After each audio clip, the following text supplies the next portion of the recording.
Padre, y del Hijo, y del Espíritu Santo.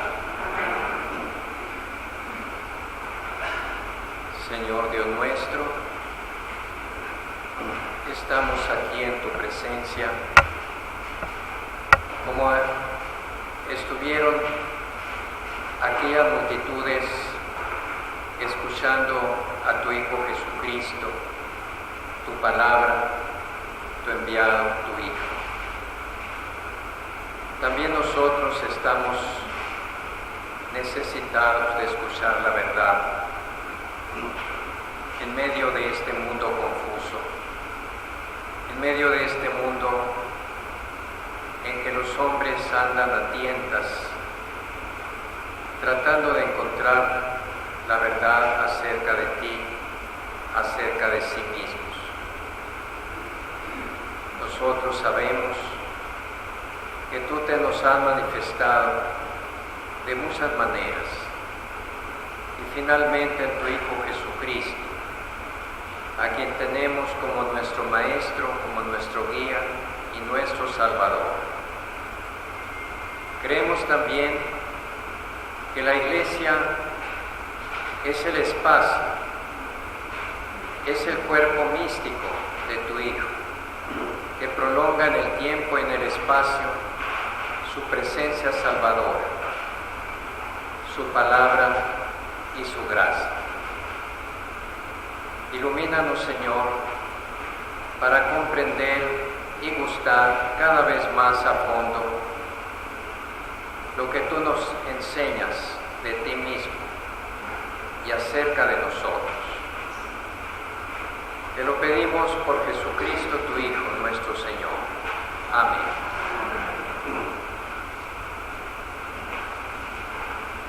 Hoy tenemos un tema muy importante y muy hermoso, que nos llega de lleno: el hombre, el ser humano. Hoy vamos a ver quiénes somos, de dónde venimos, a dónde vamos, cómo debemos vivir. ¿No son acaso estas las grandes preguntas que el hombre se ha hecho a través de la historia? Son esas preguntas que el hombre se ha hecho de una forma o de otra, pero que vienen a coincidir con esto: encontrarle un sentido a su vida, encontrarle el valor a su propia persona. A esta pregunta han tratado de responder las religiones, la filosofía en sus diversas escuelas y la ciencia, incluso el sentido común. Pero, como nos dice el Concilio Vaticano II, el misterio del hombre se esclarece a la luz de Jesucristo. Jesucristo es quien nos ha venido a revelar de una manera plena quiénes somos y cuál es nuestro valor. Encontrar la respuesta acerca del hombre es de suma trascendencia, porque muchas de las actitudes negativas, destructivas que hay en el mundo a través de ideologías, de religiones, de escuelas de pensamiento, de sistemas políticos, proceden de una mala antropología, o sea, de una equivocada concepción de lo que es el hombre. ¿Qué es lo que a nosotros como cristianos nos hace ver con claridad que un niño aún antes de nacer, aún desde el momento mismo de su concepción, al mes, a los 3 meses, a los 6 meses de concebido, y permanente o permaneciendo en el seno de la madre, es una persona digna de respeto. ¿Qué hace pues que cientos de miles y de millones de personas vean el aborto, por decir un ejemplo, como algo no solo natural, sino bueno, para conseguir otro fin bueno? Hemos visto que Irlanda, en estos días, por ejemplo Irlanda, por ejemplo Argentina, han hecho un plebiscito, una consulta a los ciudadanos sobre si el aborto podía legalizarse o no. Y sorprendentemente ha ganado la posición favorable al aborto.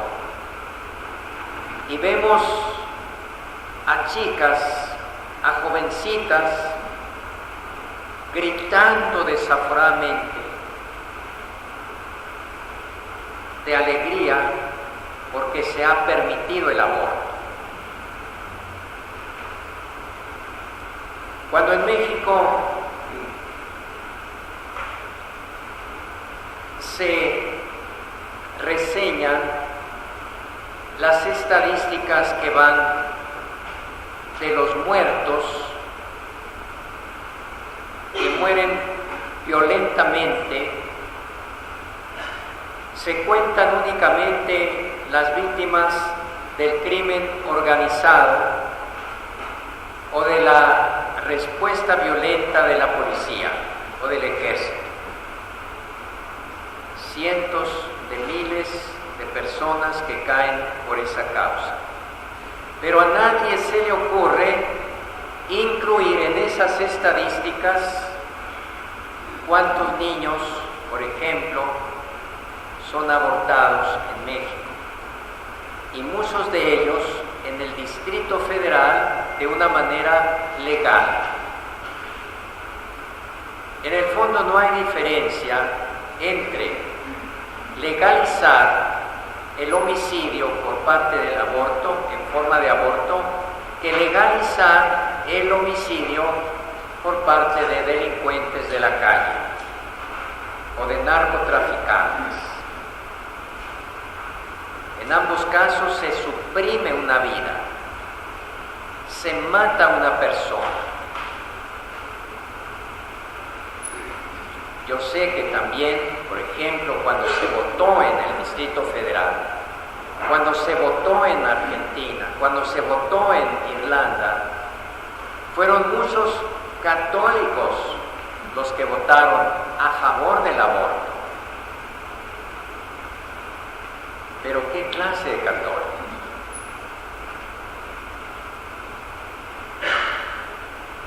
Y claro, para no hablar solo del aborto, el Papa Francisco nos enseña en su reciente exhortación apostólica sobre la santidad que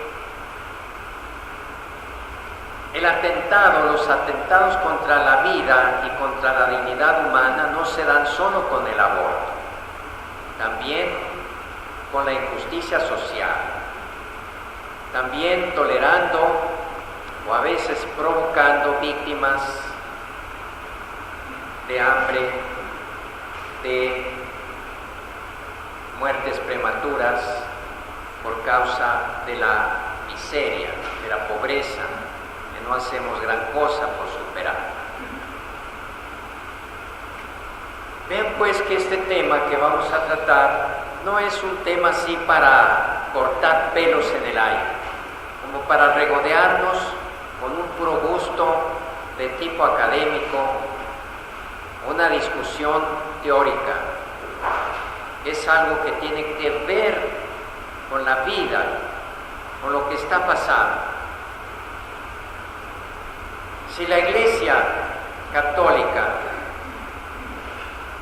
es actualmente la fuerza más poderosa que se opone al aborto, a la eutanasia y a otras formas de falta de respeto a la vida humana, es porque tenemos una antropología, es decir, una visión del hombre, una concepción del ser humano basada en la revelación divina, que nos ayuda a descubrir la enorme, la grande dignidad que hay en el ser humano. El respeto a los derechos humanos no es exclusivo de la Iglesia Católica, pero sí es exclusivo el hecho de que solo la Iglesia Católica y aquellos que tienen una actitud afín a ella porque siguen las Sagradas Escrituras, tiene una visión integral, no selectiva. ¿Qué quiero decir? Que, como ustedes saben, hay gente que lucha en México por la defensa de los derechos humanos, por ejemplo, de la mujer, y en concreto de la mujer embarazada que no acepta su embarazo. Y dicen, hay que respetarla y hay que liberarla de esa carga que no quiere soportar, que no puede soportar. Hay que permitirle el aborto. Entonces se fijan en los derechos de una parte, pero no en los derechos de la otra. ¿Cuál es la otra parte? El niño que ya está en su seno, que ya existe. ¿Ven ustedes la diferencia? ¿Ven ustedes cómo el ser católicos nos da una visión integral del bien? No selectiva de que a mí me parece esto, pero no me parece esto. Porque nosotros no somos maestros, somos discípulos de Dios. Y entre otros, ellos se hacen maestros reproduciendo la esencia del pecado original, que es que el hombre se hace juez del bien y del mal, se hace criterio último del bien y del mal. En eso consistió el pecado de nuestros primeros padres. Eso quiere decir ese símbolo de comer o de no comer, como les prohibió Dios, del árbol de la ciencia del bien y del mal. O sea, el hombre como criatura, como limitado que es, no puede establecer por sí mismo lo que es el bien y el mal. Eso tiene que dejárselo a Dios, que es infinitamente sabio y nuestro creador. Por eso nosotros creemos en Dios, confiamos en Él. Si a una persona X que no cree le preguntan, ¿tú qué piensas del aborto? ¿Es bueno o es malo? Y unos dirán, bueno, yo creo que es bueno. Otros dirán, a lo mejor, yo creo que es malo. Pero ¿de qué parte? De su propio juicio, de su propio criterio, de lo que a mí me parece. Pero un verdadero cristiano no puede responder así.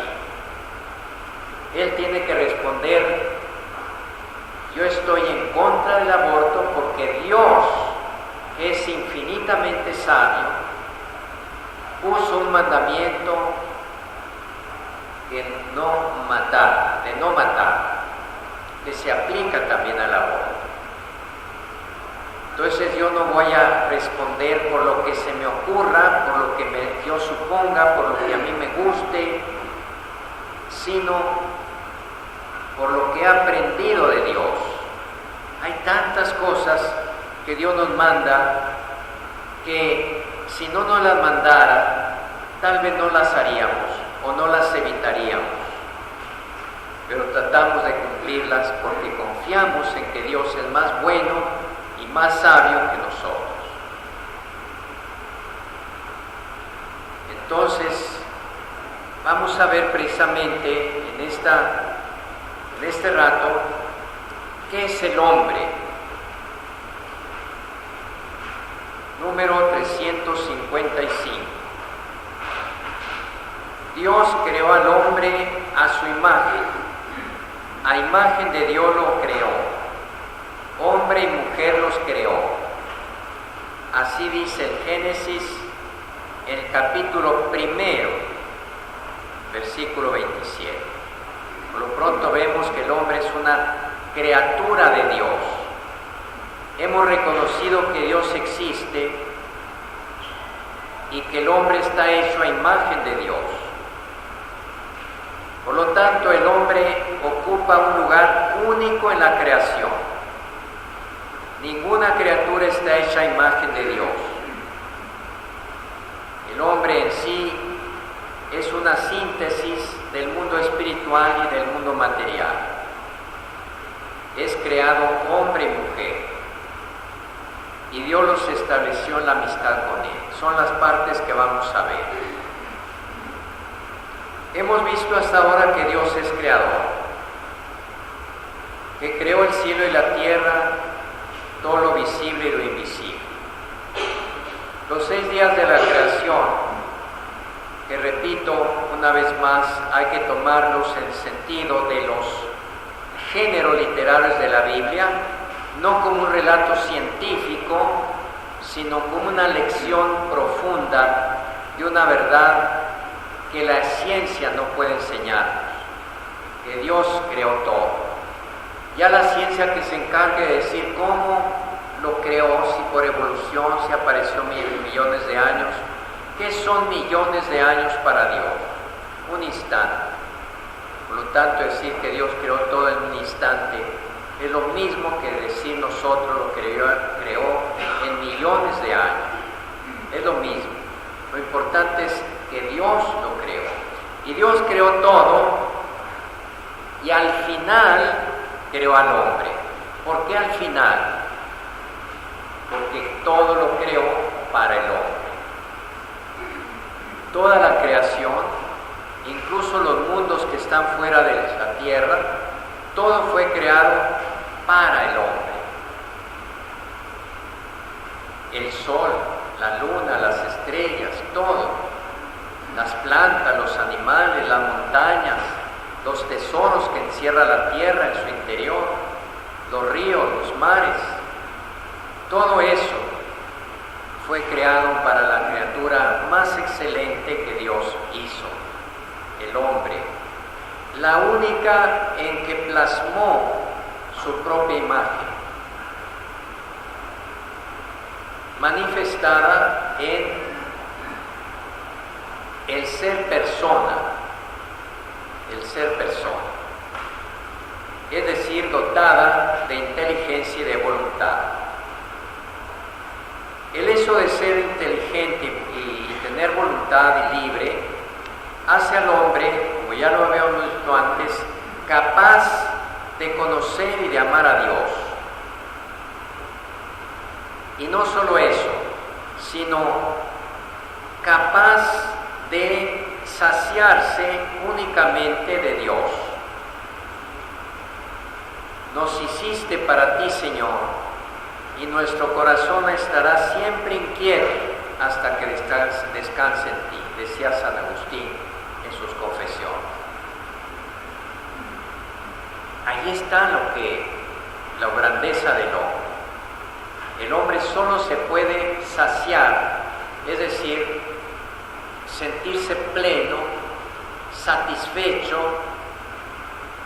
completo, si alcanza a Dios, si tiene a Dios, que es infinito. El hombre finito solo se sacia con algo infinito, que es Dios. Vean la grandeza del hombre.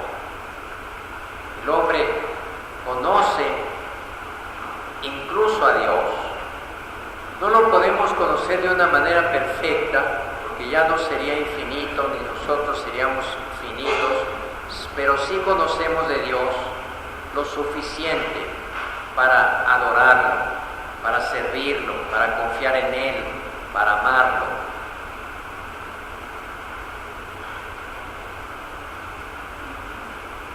De todas las criaturas visibles, solo el hombre es capaz de conocer y amar a su Creador. Es la única criatura en la tierra a la que Dios ha amado por sí misma. O sea, todo lo demás lo hizo para el hombre lo hizo para Él mismo, para Dios. Solo Él, el hombre, está llamado a participar por el conocimiento y el amor en la vida de Dios. Como Dios nos iba a dar su gracia, que es participación de su vida divina, que nos haría compartir su felicidad y su vida eterna, nos hizo capaces de recibir esa gracia. Un perrito, un gatito, un caballo no son capaces de recibir la gracia. No hay allí donde se anide la gracia, se reciba la gracia, que no tiene esa capacidad de conocer y de amar.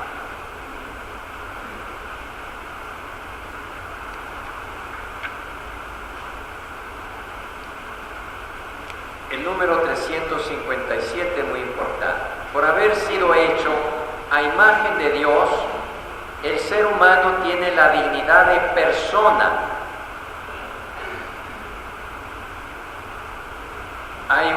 Una vez vi en la televisión una muchacha de estas activistas de la ecología que decía: todos somos personas.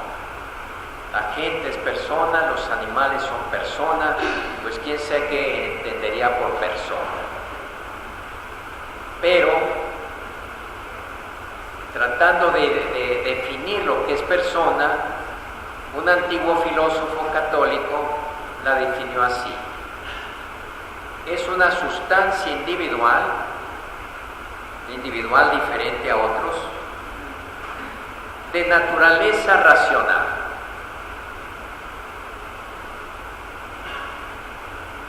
Por haber sido hechos a imagen de Dios, el ser humano tiene la dignidad de persona. No es algo, sino alguien. Es capaz de conocerse a sí mismo, de poseerse y de darse libremente y entrar en comunión con otras personas. Es llamado por la gracia a una alianza con su Creador, a ofrecerle una respuesta de fe y de amor que ningún otro puede dar en su lugar. Imagínense a alguien que mata a otra persona. En México se están matando personas, así asesinándolas a sangre fría, por docenas diariamente. Fíjense a quién están matando. Están matando un tesoro, alguien maravilloso. Incluso si esa persona maravillosa es lo que podríamos llamar una persona mala, esa persona mala puede recuperarse y ser una persona buena.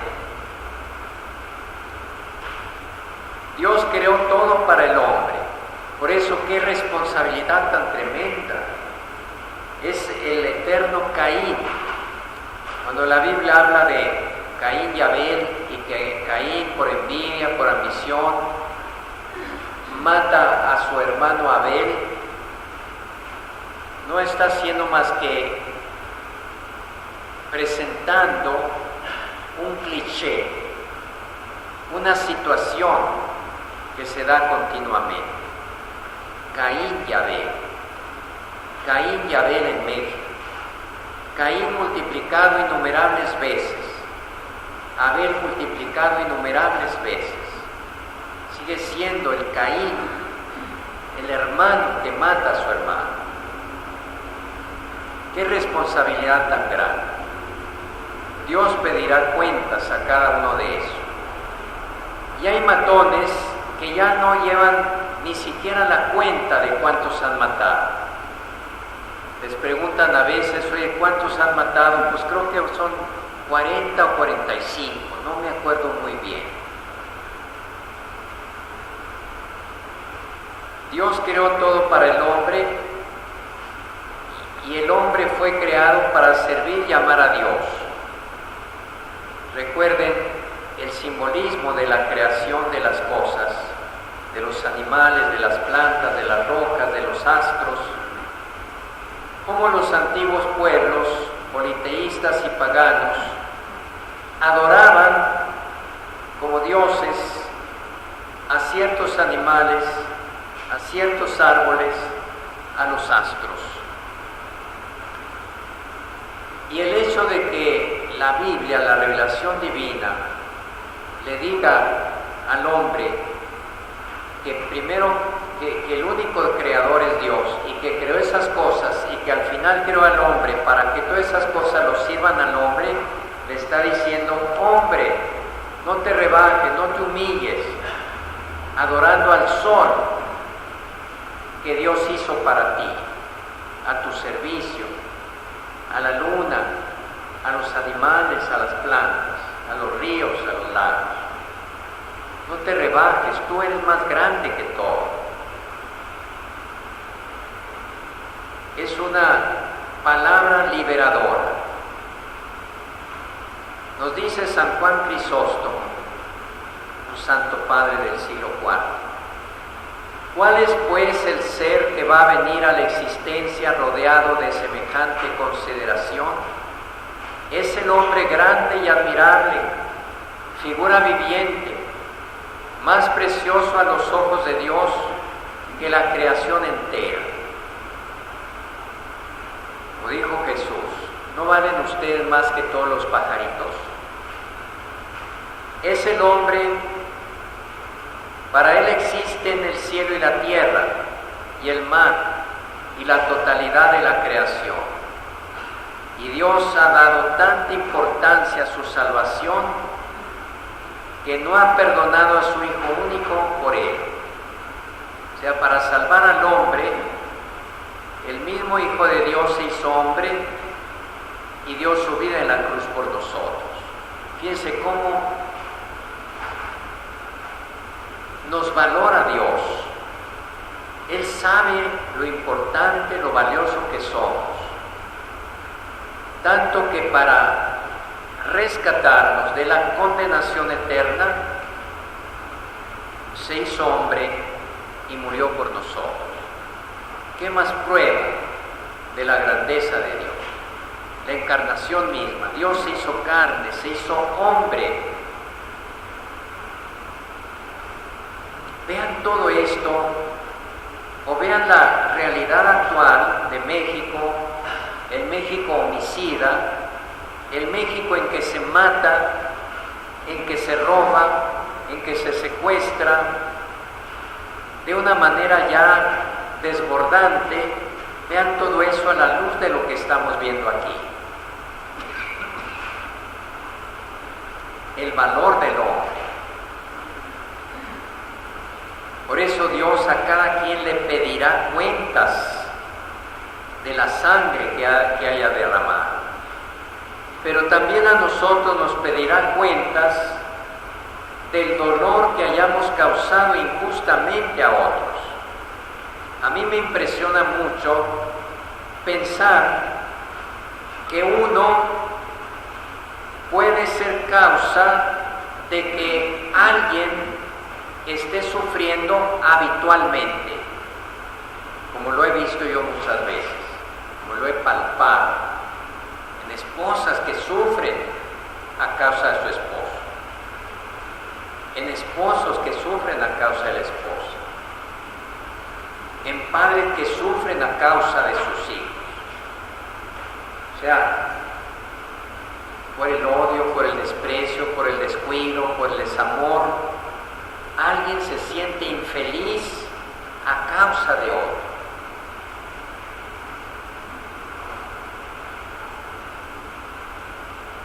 más en el matrimonio, cuando Dios estableció el matrimonio para que los esposos se amen, se cuiden, se ayuden, se hagan felices el uno al otro.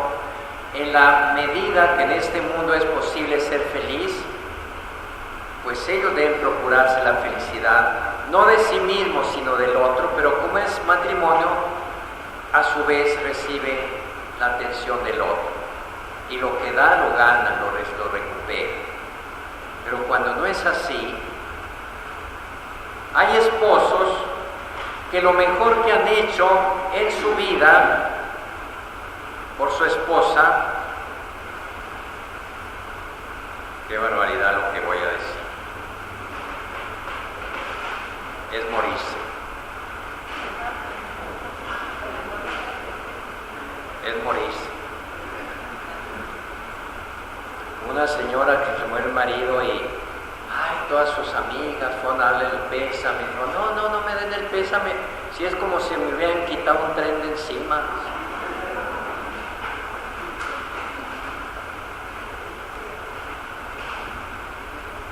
Qué tremendo es el hecho de aquella persona con la cual me casé para hacerla feliz, durante años y años es infeliz a causa mía. Qué tremenda responsabilidad. Y no porque uno nadie es perfecto y siempre damos motivo de tristeza, de molestia al esposo, a la esposa, a los hijos, a los hermanos. ¿De acuerdo? No me refiero a eso, sino eso ser cuchillito de palo que está dale.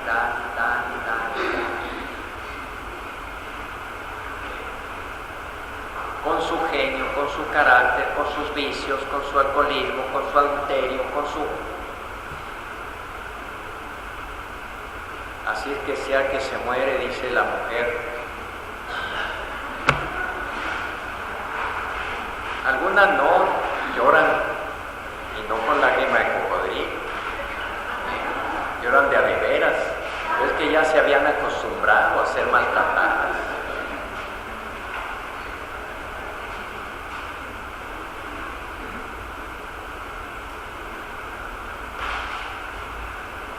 Como dice el concilio, les decía al principio, realmente el misterio del hombre, ¿quién es el hombre? ¿Qué es el hombre? ¿Qué valor tiene el hombre? Se esclarece en el misterio del Verbo encarnado. El solo hecho de que Dios se haya hecho hombre nos está dando la medida de la grandeza del hombre, porque Dios no se hizo un perro, un gato, un caballo, un león, un insecto, no vale la pena. Se hizo hombre. ¿Por qué? Si para Dios, de alguna manera, la distancia entre el hombre es infinita, como la distancia entre una cucaracha y Dios es infinita, entonces el hombre y una cucaracha son iguales. No, porque en el hombre hay algo que Dios valora mucho, su imagen, que hace que ese hombre sea capaz de compartir con Dios su vida eterna. Y al ver que está perdido, después de amonestarlo y de llamarle la atención de muchas maneras, dice, voy a ir a hacerme hombre y a ofrecer mi vida en sacrificio, mi vida humana, voy a adquirir de ellos para redimirlos. San Pablo nos dice que dos hombres dieron origen al género humano, Adán y Cristo. El primer hombre, Adán, fue un ser animado. El último Adán, Jesucristo, un espíritu que da vida. El primer Adán fue creado por el segundo Adán. Efectivamente, ¿quién creó a Adán? Pues el Verbo eterno de Dios, que después se hizo hombre. Y cuando se hizo hombre el Hijo de Dios y murió en la cruz, fue sepultado, bajó a la regiones inferiores de la muerte y rescató a su padre Adán, del cual Jesucristo se había hecho hijo. Qué increíble que Dios se hizo hijo de Adán al hacerse hombre, y viéndolo encadenado en la muerte, lo fue a rescatar para llevarse. Con qué amor infinito se llevó a Adán y a Eva al cielo.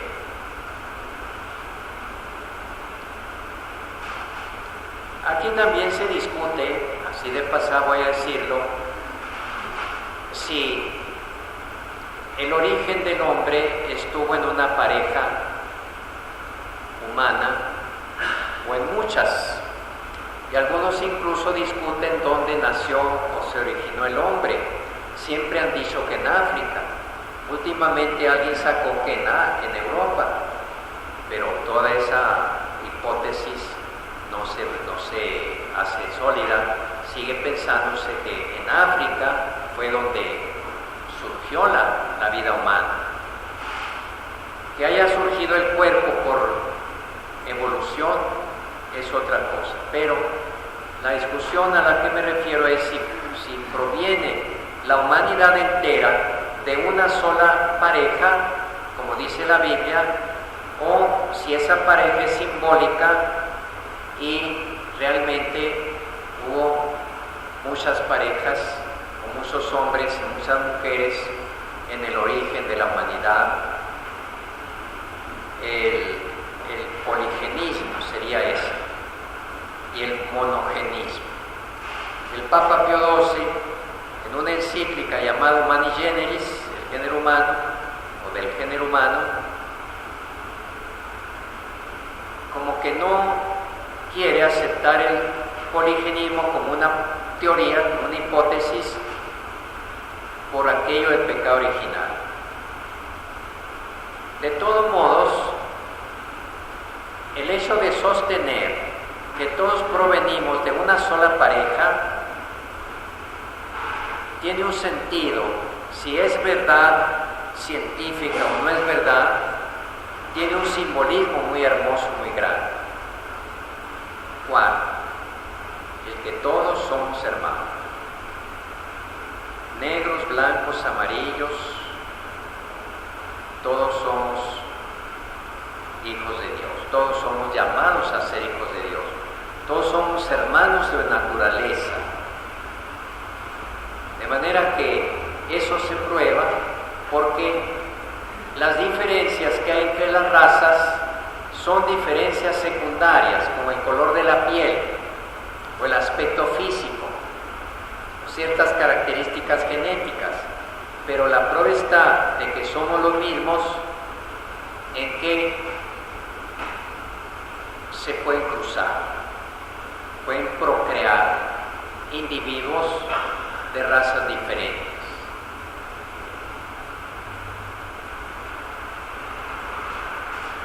¿De qué color es la piel de Dios?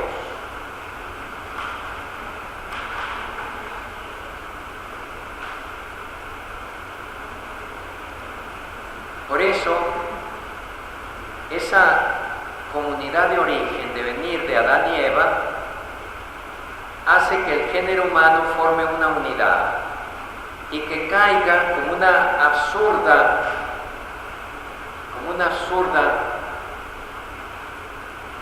absurdo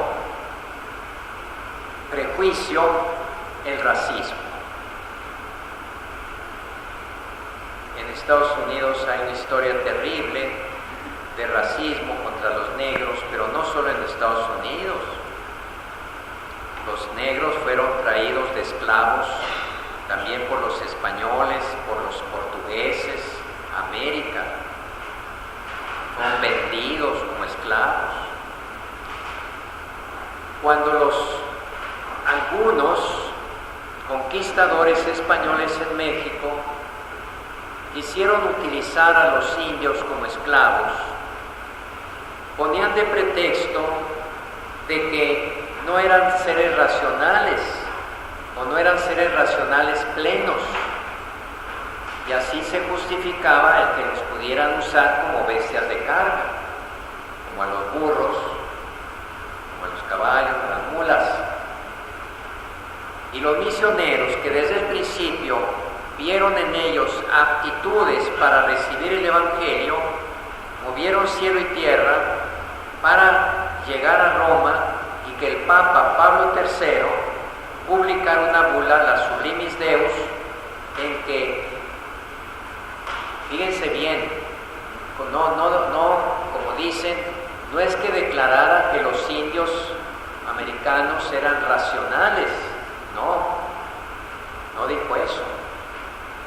Eso lo supuso, eso lo dio por un hecho, eso ni siquiera lo discutió, sino que como seres racionales que son, no son objeto de esclavitud y sí son objeto de predicación evangélica, para que sean integrados en el cuerpo místico de Cristo.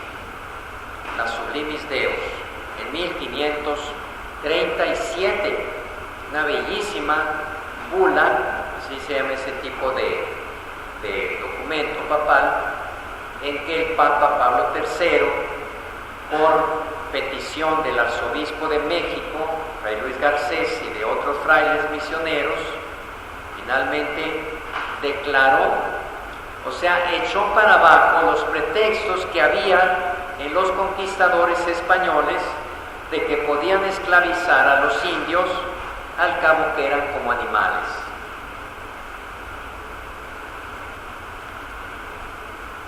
Lo mismo en Colombia, por ejemplo, San Pedro Claver, el apóstol de los negros, esclavos que llegaban en los barcos encadenados como animales y los vendían allí a la salida, a ver quién compra este muchacho fuerte, esta muchacha que es buena para trabajar.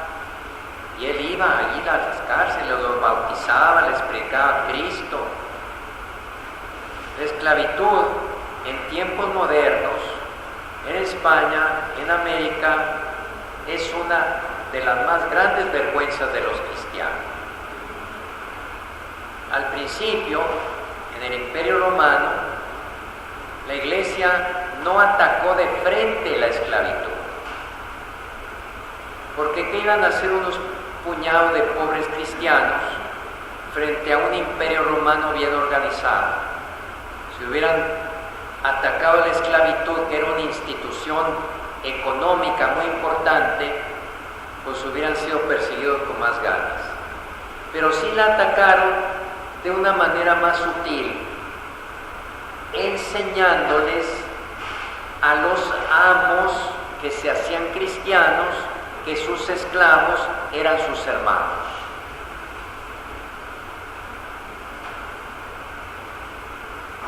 Y que debían tratarlos como hermanos en Cristo, puesto que también ellos estaban llamados a la salvación.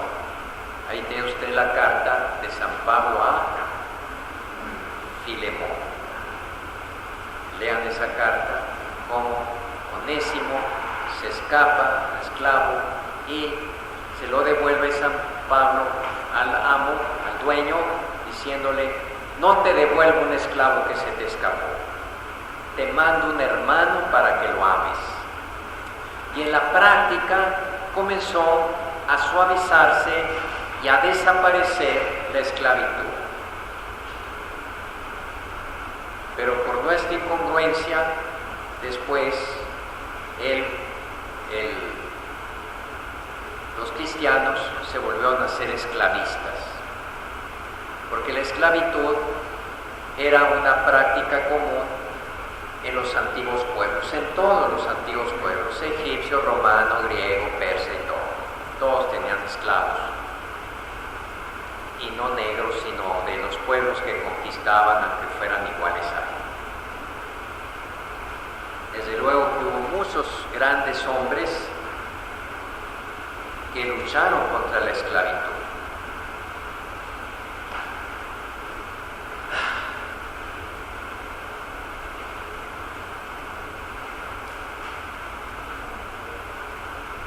La persona humana,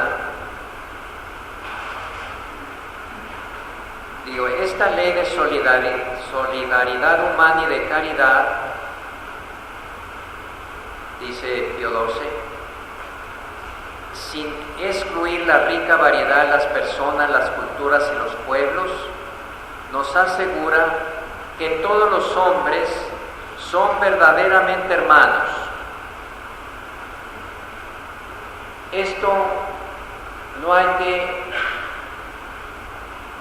igualarlo a la expresión todos los hombres somos hijos de Dios, porque todos somos hermanos en el plano de la naturaleza y en el plano de la sobrenaturaleza. En el plano de la naturaleza, todos, de cualquier religión o sin religión, creyentes o ateos, somos hermanos en la naturaleza humana. Nadie está por encima de otro. Todos somos iguales, de la misma dignidad básica humana. Pero los cristianos, además de eso, somos doblemente hermanos, porque además somos hijos de Dios por el bautismo, por la unión con Cristo. Hay una anécdota muy simpática del Papa Juan XXIII. El Papa Juan XXIII, Angelo Roncalli, antes de ser Papa, trabajó en el servicio diplomático de la Iglesia, fue nuncio en Bulgaria, fue nuncio en Turquía, finalmente fue nuncio en París, en Francia. Y como nuncio, el nuncio es el embajador, nada más que se llama nuncio. En ciertos países el embajador del Papa del país se llama nuncio. El nuncio pues tiene que llevar una vida social más o menos parecida a todos los embajadores. Los convoca el ejecutivo, el jefe de Estado, y ahí tienen que ir, participan en banquetes, en recepciones, en ceremonias. Y en una ocasión estaba el nuncio papal, que era futuro papa, Papa Juan XXIII, pero ahora era nuncio, era cardenal, y le tocó sentarse en el banquete con el embajador ruso, pero en tiempos de la Guerra Fría. No sé si ustedes distinguen estos tiempos de los tiempos de la Guerra Fría, y de tiempos en que no solo había Guerra Fría, o sea, no caliente, no violenta, no de disparos, sino de confrontación entre los gobiernos occidentales y Rusia y sus satélites, sino en la Iglesia. Había una oposición tremenda y un anticomunismo feroz, y de parte del comunismo una persecución feroz contra los cristianos. Pues nada, que al nuncio le tocó el embajador así enseguida. Y la embajadora hasta se hizo así. Pero el nuncio Roncalli era una persona muy amable, muy campechana. No tenía barreras así de prejuicios contra las personas, aunque fuera ateo, porque el otro era un ateo, anticatólico, antirreligioso y miembro de parte de un sistema perseguidor terrible contra la fe, que había causado millones de muertos, no miles, millones de muertos. Y el nuncio trataba de sacarle conversación, sacarle plática. Ah, pues sí, está bonita el salón, mire qué bonito arte tiene. Y el otro nomás se volteaba a otro lado. Y el nuncio insistía, pues, sacándole plática, y el otro le respondía con un gruñido de oso. Hasta que el nuncio se cansó y le dijo: mire, ¿para qué se hace? después de todo, usted ateo y yo creyente, usted ateo y yo un cura, a pesar de todo tenemos algo en común. Y el otro se molestó, dijo, ¿qué puedo yo tener en común con un cura? Y como los dos eran muy panzoncitos, le dijo, pues la panza.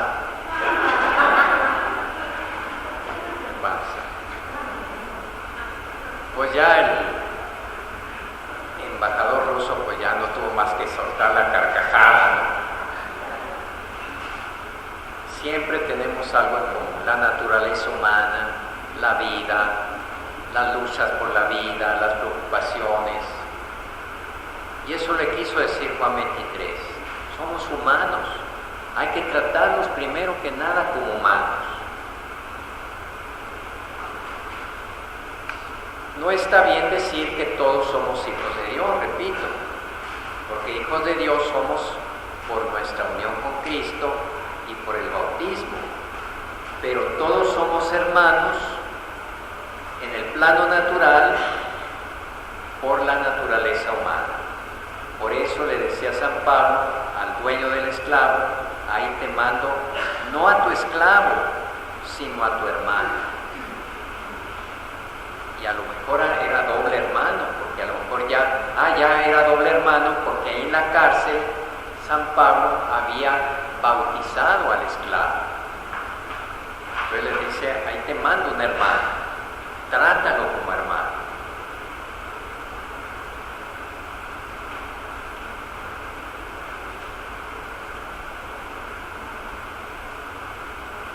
Es fe de la Iglesia que el hombre tiene una doble composición, no una doble naturaleza, esa la tiene Jesucristo, naturaleza humana y naturaleza divina.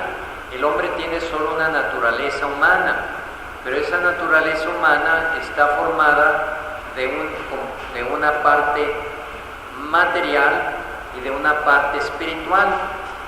La parte material es lo visible, es lo tangible, y la parte espiritual es la forma. Los filósofos han tratado de explicarnos de esa manera. Esta verdad de fe es la forma que hace que el cuerpo funcione.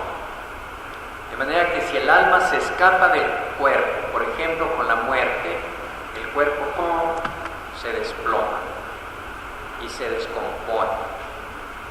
Lo que lo hace actuar es el alma, pero al mismo tiempo lo que hace que el alma se exprese es el cuerpo. El alma se expresa por medio del cuerpo. Si el alma ama, no lo puede expresar sino a través del cuerpo.